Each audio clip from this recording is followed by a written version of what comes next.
well, chances are you're not getting one.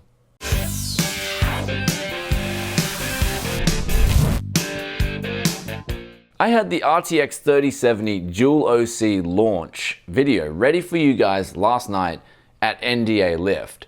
But then I was like, something was bothering me. I was like, no, I'm just gonna wait until the product launches for the end consumer to see what's going on, and to, at least before we get into this review, update the situation on stock and pricing and whatnot. And it appears that the same thing has happened with the 3070, that's happened with the 3080, that's happened with the 3090.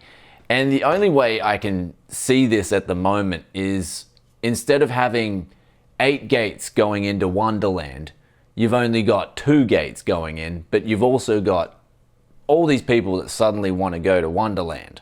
And the problem is that you're gonna have a massive queue. And so there's that problem right there. Even though AMD have just announced their competing cards, it still doesn't matter. People just want their RTX 3000 series cards. And what I can see at the moment is there will be a few models that will be coming in at MSRP, this being one of them, that's the ASUS Dual. But there are other models there that the pricing, at least in Australia, people ask me to update the pricing and they tag me on Twitter and stuff like that.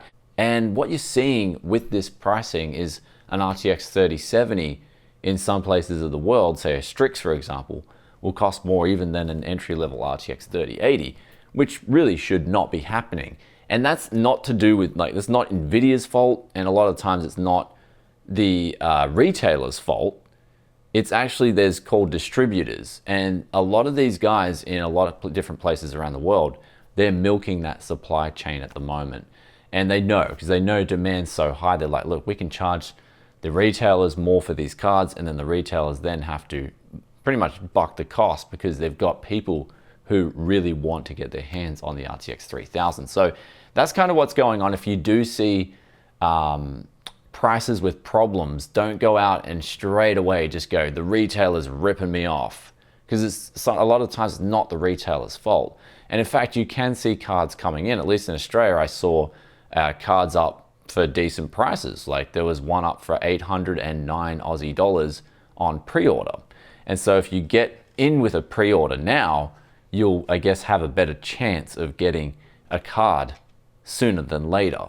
However, with that update aside, when these cards do come in back into stock and you can buy one for around the price that I'm saying in this video, and you want to go and buy one, how is the ASUS Dual going to perform? Now, this is not the OC version. That's I guess I'm so used to saying Dual OC that I actually had to, when I did the original recording, I was like, damn, did I say Dual OC?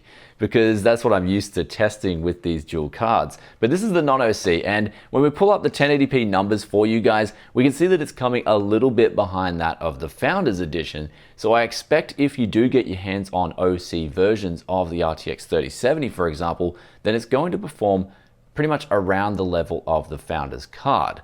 And moving through the 1080p numbers and then onto the 1440p numbers shows the same trend, where it's just coming that little bit behind in all the titles that we tested here, and then showing you guys the 4K numbers showed the same story. Now, of course, it's coming very close to that of the 2080 Ti, trading blows with that of the previous flagship $1,200 US card. And so the value here is extremely good. Now, there is some worry about the 8GB frame buffer, and basically if you're gaming at 1440p high refresh rates, I feel this is where this card is going to be best suited, where at 4K the 8GB of VRAM could cause some troubles for you even in, say, a year's time, especially with the consoles coming out with 16GB available, at least the ones that are targeted towards 4K. And then we've also got AMD's option, which will be coming in with 16GB of VRAM too. So one of the most important factors about buying a card, especially if you want to get one around MSRP,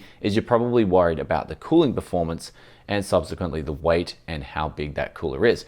And here is where we've got a card that weighs in over 1 kilogram. So similar to that in weight of the Founders card. However, the measurements are a bit bigger on all 3 dimensions. So if you do want to mount this in a mini ITX case, then you will have to be aware of these, which I'll put up on the screen for you. It does have a metal backplate, and on the rear you've got 3 DisplayPort outs and 2 HDMI outs. Then you've got 2 92mm fans, and these do a pretty good job of cooling, where I've measured on the performance mode, which is the default mode out of the box. I measured temperatures coming in under that of 70 degrees out of the box at 73% fan speeds, which this seems like the sweet spot for the cooling versus the noise. And then if you switch it on to quiet mode, the temperatures will get a bit hotter. So I personally actually like leaving it in quiet mode, but then undervolting the card, where I'm gonna say this pretty much in every 3000 series card that comes through here, I would suggest undervolting, where you're saving quite a substantial amount of power,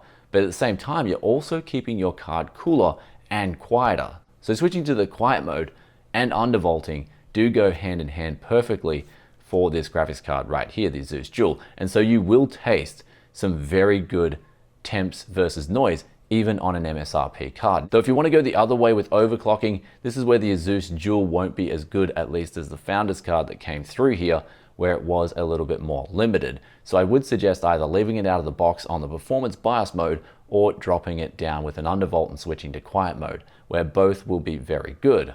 Though I do heavily recommend undervolting.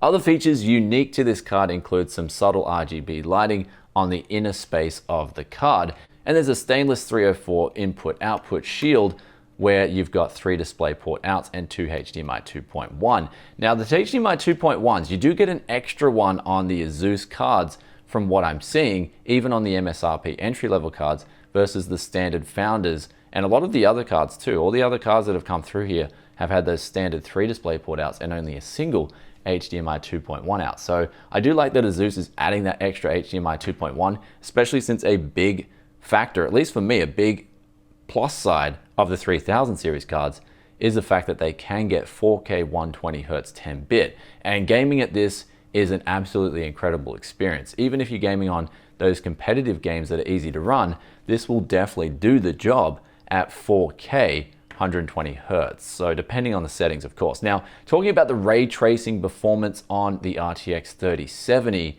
Dual, it's pretty much the same as the RTX 3070 Founders. So if you want to put on ray tracing, at least at 4K max settings, it's not really going to be happening, even on the 3090.